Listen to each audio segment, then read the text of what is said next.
मूर्ख संचय कर रहे धन और दाना पानी। मूर्ख संचय कर रहे धन और दाना पानी। धर्म संचय कर रहे ऋषि मुनि और ज्ञानी रे बंदे, ऋषि मुनि और ज्ञानी। नारायण भगवान की महिमा अपरंपार। नारायण भगवान की महिमा अपरंपार। डोरी उनकी रह पकड़ करा देंगे भव पार रे बंदे, करा देंगे भव पार। भक्तजनों, ऋषि मुनियों ने सही कहा है कि श्री हरि नारायण जी की महिमा अपरंपार है। जो उनकी संगत हृदय से कर लेता है और धर्म रूपी डोरी को कसकर पकड़ कर रखता है, उसके भव सागर पार होने की चिंता ही समाप्त हो जाती है।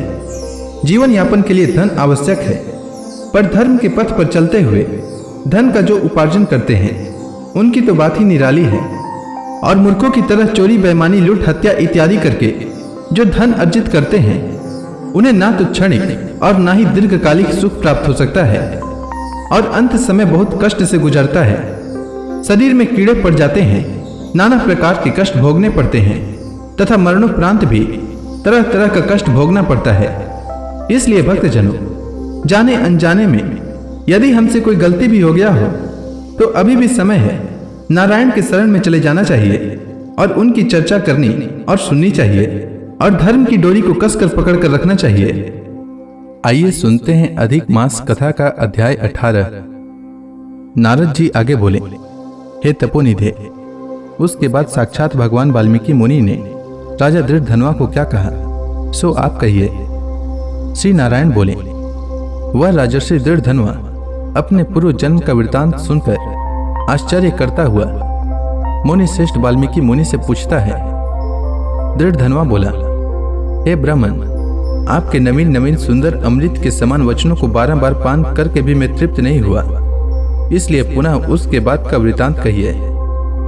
वाल्मीकि मुनि बोले, हे जगदीपते, इस प्रकार उस ब्राह्मण के विलाप करते समय गर्जना से दसों दिशाओं को गुंजित कराता हुआ असमय में होने वाला मेघ आया।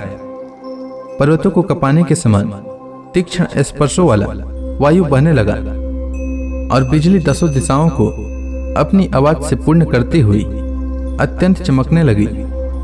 इस तरह एक मास तक वृष्टि हुई, जिसके जल से पृथ्वी भर गई, परंतु पुत्र शोक रूप अग्नि के ताप से संतप्त वह ब्राह्मण कुछ भी नहीं जान सका। न तो जल पान किया और न भोजन ही किया, केवल हे पुत्र, हे पुत्र, इस प्रकार कहकर विलाप करते हुए ब्राह्मण का उस समय जो मास व्यतीत हुआ वह श्री कृष्ण चंद्र का प्रिय पुरुषोत्तम मास था।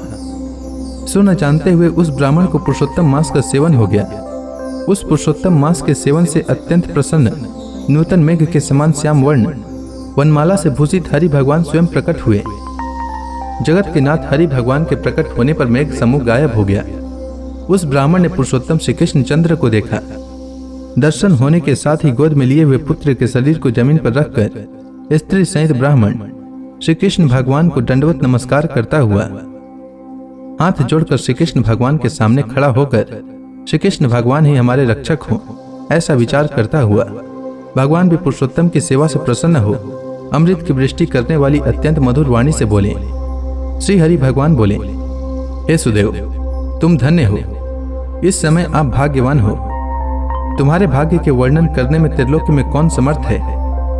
हे वत्स, हे तपोधन, जो तुम्हारा होने वाला है उसको हम कहेंगे, तुम सुनो।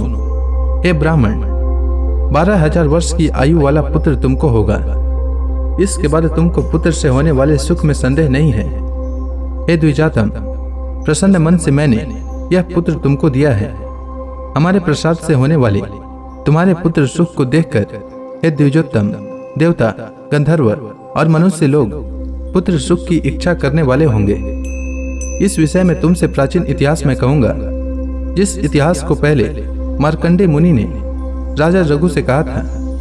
प्रथम कोई श्रेष्ठ मन वाले धनुर नामक मुनीश्वर लोगों को पुत्र रूप मानसिक चिंता से जले हुए देखकर दुखित हुए और अमर पुत्र की इच्छा करके दारुण तप करने लगे। 1000 वर्ष बीत जाने पर धनुर मुनि से देवता लोग बोले, हे मुनीश्वर, तुम्हारे कठिन तप से हम सब प्रसन्न हैं, इसलिए अपने मन के अनुसार श्रेष्ठ वर को मांगो। श्री नारायण बोले, देवताओं के अमृत तुल्य इस वचन को सुनकर उन तपोधन धनुर नामक मुनि ने बुद्धिमान और अमर पुत्र को मांगा। उस ब्राह्मण से देवताओं ने कहा कि पृथ्वी में ऐसा पुत्र नहीं है। तब धनुर मुनि ने देवताओं से कहा कि अच्छा, ऐसा पुत्र दो जिसके आयु की मर्यादा बंधी हो। देवताओं ने कहा कि कैसी मर्यादा चाहिए, कहो। इस पर उस मुनि ने भी कहा कि यह महान पर्वत जब तक रहे तब तक उसकी आयु होवे, ऐसा ही हो। इस प्रकार कहकर इंद्रादि देवता स्वर्ग को चले गए। धनु शर्मा ने थोड़े समय में वैसा ही पुत्र को प्राप्त किया। उस मुनि का पुत्र आकाश में चंद्र के समान बढ़ने लगा। 16वें वर्ष के होने पर मुनीश्वर ने पुत्र से कहा, हे वत्स, ये मुनि लोग कभी भी अपमान करने योग्य नहीं है। इस तरह शिक्षा देने पर भी उस पुत्र ने मुनियों का अनादर किया। आयु की मर्यादा के बल से उन्मत्त उसने ब्राह्मणों का अपमान किया। किसी समय परम क्रोधी महेश नामक मुनि ने विधि से शुभ फल देने वाले सालग्राम शिला का पूजन किया। उसी समय उस बालक ने वहां आकर सालग्राम की शिला को जल्दी से लेकर अपनी चंचलता के कारण हंसता हुआ पुण्य जल वाले कूप में छोड़ दिया। क्रोध से युक्त दूसरे काल रुद्र के समान महेश मुनि ने उस धनुर मुनि के पुत्र को अभी मर जाने का शाप दे दिया, परंतु उसे मृत हुए न देखकर मन में मृत्यु के कारण का ध्यान किया। देवताओं ने इस धनुर मुनि के पुत्र को निमित आयु वाला बनाया है। इस तरह चिंता करते हुए महेश मुनि ने लंबी सांस ली, जिससे कई कोटि महिष पैदा हो गए और उन महिषों ने उसी समय मुनि का अत्यंत दुर्मद लड़का मर गया। धनुर मुनि ने अत्यंत दुख से बार बार विलाप किया। बाद अनेक प्रकार के विलाप कर पुत्र के शरीर को लेकर पुत्र के दुख से अत्यंत पीड़ित हो चिता की अग्नि में प्रवेश किया। इस प्रकार हठ से पुत्र प्राप्त करने वाले कभी भी सुख को नहीं पाते हैं। हे तपोधन, गरुड़ जी ने ये जो पुत्र दिया है, इससे संसार में तुम प्रशंसनीय पुत्रवान होगे। हे अनग, मैंने प्रसन्न होकर पुरुषोत्तम के महात्म्य से इस पुत्र को चिरस्थायी किया है। यह तुमको सुख देने वाला हो। पुत्र के साथ सर्वदा गृहस्थाश्रम के सुख को भोगने के बाद तुम ब्रह्मलोक को जाओगे। वहां उत्तम सुख देवताओं के वर्ष से 1000 वर्ष पर्यंत भोग कर पृथ्वी पर आ जाओगे। हे द्विजोत्तम, यहाँ तुम चक्रवर्ती राजा होगे। तीर्थधनवा नाम से प्रसिद्ध तथा सेना सवारी से युक्त हो 10,000 वर्ष पर्यंत पृथ्वी के राजा का सुख भोगोगे। इंद्र के पद से अधिक अखंड बल और ऐश्वर्य होएगा। उस समय यह गौतमी स्त्री पटरानी होगी, नित्य पति सेवा में तत्पर और गुण सुंदरी नाम वाली होगी। राजनीति विशारद तुमको 4 पुत्र होंगे और सुंदर मुख वाली महाभागा सुशीला नाम की कन्या होगी। हे महाभाग, सुरों और असुरों को दुर्लभ संसार के सुखों को भोग कर तुम संसार रूपी समुद्र के पार करने वाले विष्णु भगवान को जब भूल जाओगे, तब हे विप्र, उस समय वन में यह तुम्हारा पुत्र सुख पक्षी होकर वट वृक्ष के ऊपर बैठकर वैराग्य पैदा करने वाले श्लोक को बार बार पढ़ता हुआ तुमको इस प्रकार बोध कराएगा। उनके वचन से निसंदेह हो शरीर को छोड़कर हरि भगवान के पद को दोनों स्त्री पुरुष तुम जाओगे, जो कि पद आवागमन से रहित कहा गया है। इस प्रकार महाविष्णु के कहने पर वह ब्राह्मण बालक उठ खड़ा हुआ। वे दोनों स्त्री पुरुष ब्राह्मण पुत्र को उठा हुआ देखकर अत्यंत आनंदित हो गए। सब देवता लोग भी संतुष्ट होकर पुष्पों की वर्षा करने लगे। सुखदेव ने भी श्री हरि को और माता पिता को प्रणाम किया। उस ब्राह्मण को पुत्र के साथ देखकर गरुड़ जी भी अत्यंत प्रसन्न हुए। उस समय चकित होकर ब्राह्मण ने श्री हरि भगवान को नमस्कार किया और हाथ जोड़कर हृदय में होने वाले संदेह को दूर करने के लिए हर्ष के कारण गदगद वचन से जगदीश्वर से बोला, हे हरे, मैंने 4000 वर्ष पर्यंत लगातार अत्यंत दुष्कर तप किया। उस समय मेरे को आपने वहां आकर जो कठोर वचन कहा कि हे वत्स, हमने अच्छी तरह देखा है, इस समय तुमको निश्चय पुत्र नहीं है। हे हरे, उस वचन का उल्लंघन कर मेरे मृत पुत्र को जीवित करने का क्या कारण है? सो आप कहिए। इसके बाद भगवान हरि ने क्या कहा वह मैं कल के अध्याय में सुनाऊंगा।